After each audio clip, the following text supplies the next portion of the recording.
The lord. నేను మిమ్మల్ని గూర్చి ఉద్దేశించిన సంగతులు నేను ఎరుగుదును, అవి సమాధానకరమైనవే. ఇర్మియా గ్రంథము 29వ అధ్యాయం 11వ వచనంలో ఉన్నటువంటి మాట ఇది. దేవుడు మన పట్ల కలిగినటువంటి ప్రణాళికలన్నీ కూడా, దేవుడు మన పట్ల కలిగినటువంటి తలంపులన్నీ కూడా, దేవుడు మన పట్ల కలిగినటువంటి ఆలోచనలన్నీ కూడా సమాధానకరమైనవే, క్షేమకరమైనవే, నెమ్మదితో కూడినవే, ఆశీర్వాదంతో కూడినవని వాక్యం చాలా స్పష్టంగా సెలవిస్తుంది.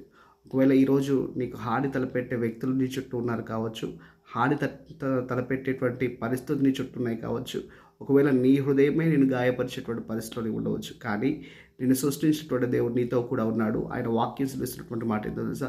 10,000 మంది కూలిపడినను ఏ అపాయం నీ వద్దకు రాదు అంటున్నాను. ఎందుకంటే ఆయన నిన్ను అంత ఎక్కువగా ప్రేమిస్తున్నాడు. ఆయన నీ కొరకు శిలువలో తన రక్తాన్ని కార్చాడు, తన ప్రాణం అర్పించాడు. మరి ఈరోజు ఆయన సముఖంలోకి వెళ్ళి ఆయన ఆరాధించడానికి నువ్వు సిద్ధంగా ఉన్నట్టయితే ప్రభు సన్నిధికి వెళ్దామా? మరి ఆమేన్.